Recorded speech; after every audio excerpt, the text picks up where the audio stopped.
Il y a des choses qui se cultivent dans le silence de l'être, des jardins intérieurs dont on ne parle pas, non par manque d'amour ou de confiance, mais par respect pour leur nature profonde. Ces espaces ne sont pas faits de secrets sombres ou de tromperies, mais de vérités si fragiles, si liées à la structure même de ta force, qu'elles demandent à rester protégées, à l'abri des regards, même les plus bienveillants. La première de ces réalités est la nature exacte de tes doutes. Tu peux partager une inquiétude, une peur passagère, mais il existe un noyau de doute fondamental sur tes propres capacités, sur ta valeur profonde, que tu dois absolument résoudre seul. Le partager, c'est le donner en pâture à l'inconscient des autres, même à ceux qui t'aiment, et risquer de le voir se transformer en une certitude partagée, un poids à deux, alors qu'il n'était destiné qu'à être un feu secret pour forger ta propre conviction. Ensuite, il y a l'intégralité de tes plans, surtout à leur naissance. Une idée, un rêve, un projet qui émerge est comme une flamme vacillante. En parler trop tôt, même à ton épouse, tes enfants, tes proches, c'est souvent lui donner l'oxygène du jugement prématuré ou de l'enthousiasme superficiel, qui tous deux peuvent l'étouffer. Ce processus de maturation silencieuse est sacré. Il te permet de construire un socle de détermination qui ne dépend pas de l'approbation extérieure. Une détermination qui deviendra plus tard le pilier visible de ton action, mais dont les fondations doivent rester invisibles et inébranlables par le regard des autres. Puis vient la mesure de tes sacrifices, le poids que tu portes pour leur offrir une vie douce, la fatigue que tu absorbes pour qu'ils ne l'avouent pas, les renoncements silencieux que tu opères. Révéler l'étendue de ces sacrifices, c'est transformer un don en dette. C'est insinuer, même sans le vouloir, qu'ils te doivent quelque chose. Et cela altère la pureté de ton geste. La vraie force réside dans le fait d'assumer ce poids comme un choix personnel, sans en faire le sujet d'une conversation. La gratitude que tu peux recevoir doit venir d'eux, spontanément, et non être sollicitée par la révélation de ton effort. Il faut aussi garder pour toi la profondeur de tes déceptions, particulièrement celles qui les concernent. Être déçu par les actions de ton enfant, par un choix de ton époux ou épouse, par un chemin pris par un proche, est humain. Mais exprimer l'intensité totale de cette déception, c'est souvent poser sur leurs épaules un fardeau d'attente qui peut les écraser ou les braquer. Travaille cette déception en toi. Transforme-la en compréhension, en patience stratégique ou en une conversation ajustée qui porte sur des faits et des comportements, jamais sur le sentiment brut et écrasant de ton désenchantement. Protéger les gens qu'on aime, c'est parfois les protéger de la violence de nos propres émotions non filtrées. Et enfin, pour ce premier souffle de réflexion, il y a la solitude inhérente à ton rôle. Cette sensation que, dans les décisions finales, dans les moments où tout repose sur toi, tu es absolument seul. Ce n'est pas un reproche, c'est une loi naturelle de la responsabilité. Révéler ce sentiment de solitude à ta famille, c'est risquer de leur faire croire qu'ils te manquent, qu'ils sont en faute, alors qu'ils ne font que vivre leur place à tes côtés. C'est une solitude qu'il faut embrasser, car elle est le prix et la dignité de ta position. C'est dans cette solitude assumée que tu trouves la ressource ultime, celle qui te permet ensuite de revenir vers eux, non pas en quémandeur de soutien, mais en pilier rempli de sa propre substance. Si cette voix qui parle de la force discrète trouve un écho en toi, sache qu'elle est là pour accompagner ces chemins intérieurs. Il existe des espaces, comme celui-ci, dédiés à explorer sans phare ces territoires de la vie adulte et responsable. Cette exploration continue, et elle mène vers des territoires plus intimes encore. Parler de la gestion de tes peurs est essentiel, mais il y a une distinction cruciale. Tu peux dire « j'ai peur de telle situation », mais tu ne dois jamais révéler la profondeur de ta peur de l'échec, en particulier l'échec qui les toucherait, eux. Cette peur-là, si elle est exposée dans toute sa nudité, peut devenir une prophétie autoréalisatrice. Elle se transmet comme un virus silencieux. Tes enfants, ton conjoint, absorbent non pas la peur elle-même, mais l'énergie de vulnérabilité extrême qui l'accompagne. Ils commencent à marcher sur la pointe des pieds autour de tes rêves, ou pire, à douter avec toi.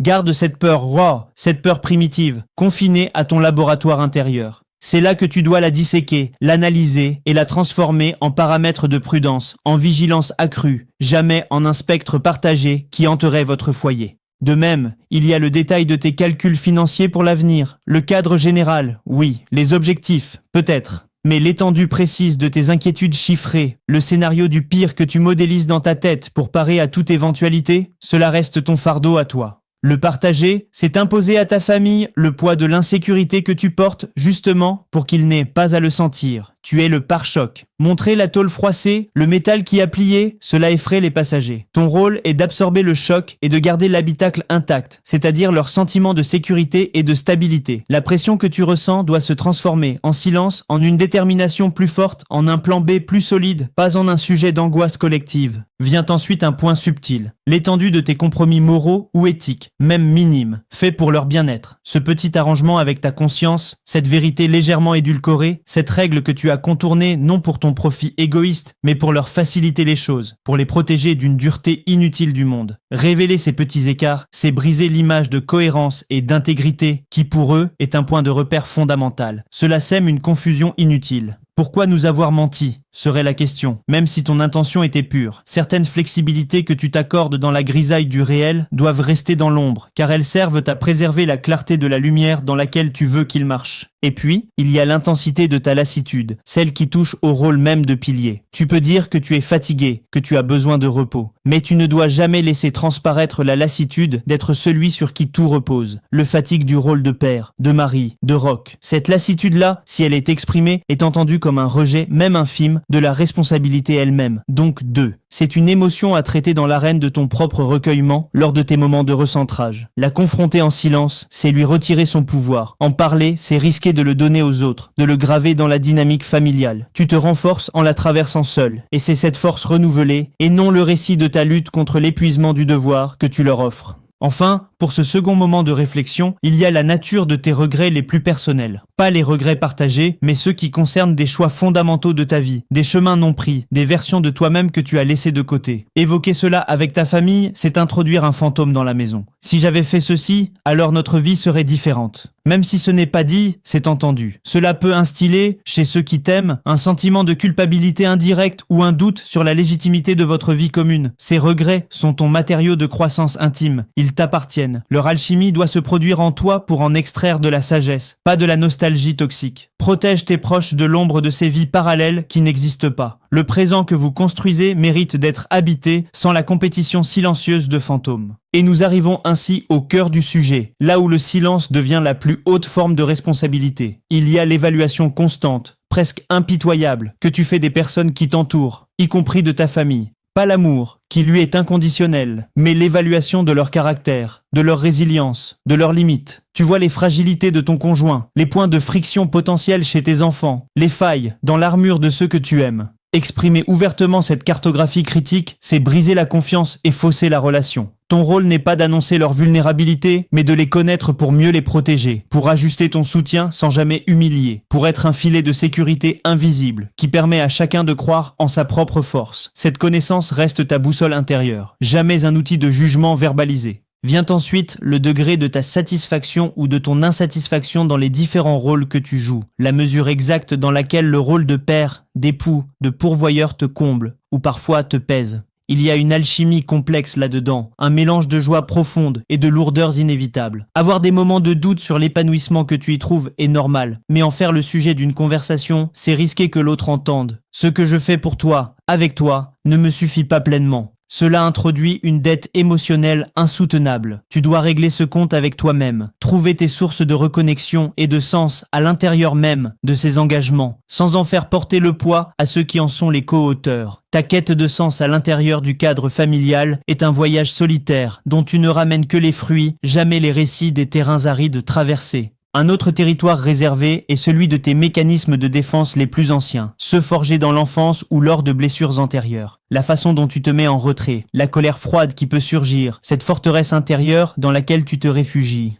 En expliquer les rouages, l'origine, c'est parfois donner aux autres une clé pour désamorcer tes protections, mais aussi pour les manipuler, consciemment ou non. Certaines barrières existent pour une raison. Ton travail est de les assouplir de l'intérieur, par la conscience, pas de les démanteler de l'extérieur en livrant les plans. La vulnérabilité stratégique est un choix, pas une obligation de tout dévoiler. Garder le mystère sur l'architecture de tes blessures passées, c'est préserver ton intégrité et l'équilibre des pouvoirs dans la relation. Il faut aussi parler de l'ampleur de tes renoncements renoncement à ta liberté personnelle. Pas les sacrifices pratiques, mais le sentiment intime de cette liberté cédée, jour après jour, choix après choix, au nom de l'engagement. Ressentir ce poids est humain. Le célébrer ou s'en plaindre ouvertement sont deux pièges. Le célébrer devient du martyr, s'en plaindre devient de l'ingratitude. Ce sentiment doit être canalisé, transformé en une acceptation profonde et sereine, qui n'a pas besoin d'être proclamée. C'est dans l'intégration silencieuse de cette réalité que tu trouves une forme de liberté supérieure, celle du choix assumé, qui ne cherche plus de validation extérieure. Ton équilibre vient du fait de ne pas exiger que les autres reconnaissent le prix que tu as payé, car toi-même, tu en as fait la paix en secret.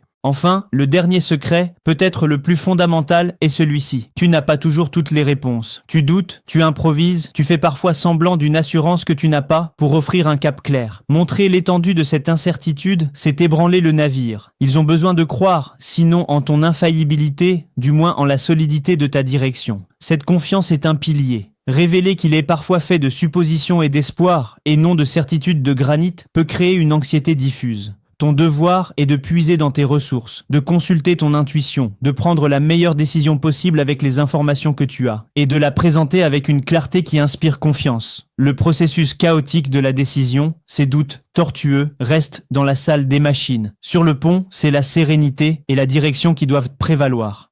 Cultiver ces silences n'est pas vivre dans le mensonge. C'est comprendre que la parole a un pouvoir créateur et destructeur immense. C'est choisir, par amour et par responsabilité, de transformer en soi certaines réalités brutes pour n'en offrir que l'essence apaisée, forte et nourrissante. C'est le travail invisible de l'adulte, la fondation sur laquelle repose le sentiment de sécurité des autres. Et si cette perspective de force tranquille et discrète résonne en toi, sache qu'elle est le fil conducteur de toutes ces réflexions partagées ici, dans cet espace dédié à la profondeur de l'expérience.